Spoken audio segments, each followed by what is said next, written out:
కనీసం కనికరం చూపించడం లేదు ఈ కూటమి ప్రభుత్వం. ఈ రోజు పేదల పరిస్థితి ఏ రకంగా గాల్లో కలిసిపోతున్నాయి ప్రాణాలు. అత్యవసర పరిస్థితుల్లో ఎవరు సమాధానం చెప్తారు? ఏ నాయకుడైనా పట్టించుకుంటున్నాడా? ఏ ఎమ్మెల్యే అయినా, ఏ మంత్రి అయినా, ఆఖరికి ముఖ్యమంత్రి అయినా పట్టించుకుంటున్నాడా? నడి రోడ్డు పాలవుతున్నారు పేదలు. ఈరోజు ఆరోగ్యం అందకుండా, వైద్యం అందకుండా ఈరోజు దిక్కుతోచని స్థితిలో ఉన్నారు. ప్రభుత్వము లక్షల కోట్లు పెట్టి అమరావతి కడతాం, లక్షల కోట్లు పెట్టి అభివృద్ధి చేస్తాం అంటున్నారు. 670 కోట్లు లేవా ఈ ప్రభుత్వం దగ్గర?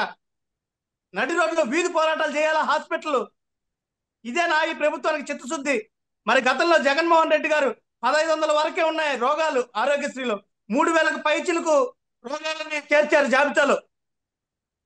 అది వరకు ఉన్నటువంటి చిత్తశుద్ధి. 25 లక్షల వరకు వైద్యం చేసుకునేటువంటి సదుపాయాన్ని ఇచ్చారు.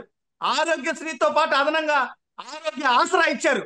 ఎవరైనా రోగి తన అనారోగ్యం బారిన పడి ఆసుపత్రిలో చేరితే తిరిగి అతను పూర్తి ఆరోగ్యవంతమైన తర్వాత ఇంటికి వెళ్ళేదానికి వైద్యం తర్వాత ఖర్చులతో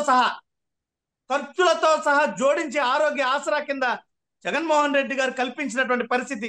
మరి ఈ ప్రభుత్వానికి ఎందుకు చేత కావడం లేదు? 3 పార్టీలు అంటారు, డబుల్ ఇంజన్ సర్కార్ అంటారు. ఇదేనా డబుల్ ఇంజన్ సర్కార్ పాలన?